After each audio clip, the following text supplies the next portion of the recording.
ये कहानी है एक ऐसे वीर की जो अंत तक अपनों को खोजता रहा और इतिहास ने उसे सिर्फ एक धोखेबाज बता दिया।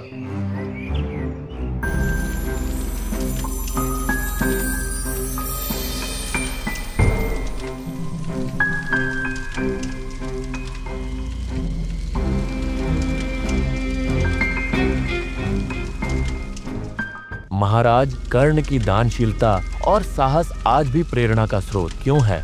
इस कहानी को हम शुरुआत से जानेंगे पुत्र।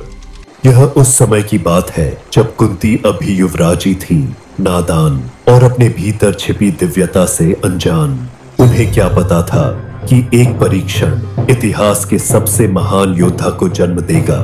क्या ये सच है? क्या देवता वास्तव में बुलाए जा सकते हैं? यही सोचकर उसने ऋषि दुर्वासा द्वारा दिए गए मंत्र के प्रभाव से सूर्यदेव का आह्वान करना शुरू कर दिया। ओम सूर्य देवाय नमः। और कुंती की तपस्या के कारण सूर्यदेव प्रकट हुए।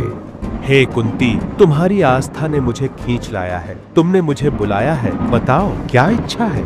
हे सूर्यदेव, मुझे तुम्हारे जैसा ही एक पुत्र चाहिए। और वही जन्म हुआ कर्ण का, महाभारत का सबसे बड़ा योद्धा, जिसे बिना छल के मारना असंभव था।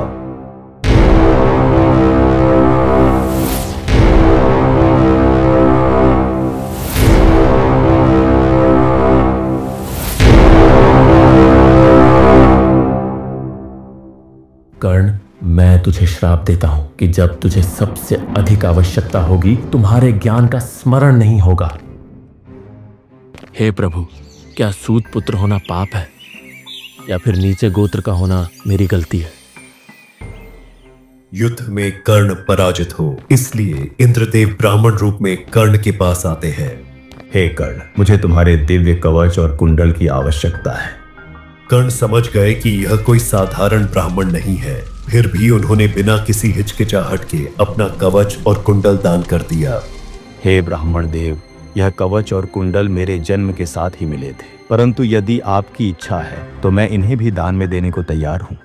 कुरुक्षेत्र का अंतिम युद्ध कर्ण और अर्जुन के बीच हुआ। युद्ध के दौरान भगवान कृष्ण की माया से कर्ण का रथ जमीन में धंस गया। हे कृष्ण, युद्ध का धर्म है कि जो योद्धा निहत्था हो उस पर प्रहार न किया जाए। मुझे मेरा रथ सही करने दो, फिर मैं अर्जुन से युद्ध करूंगा। अर्जुन, यही अवसर है, बाण चलाओ।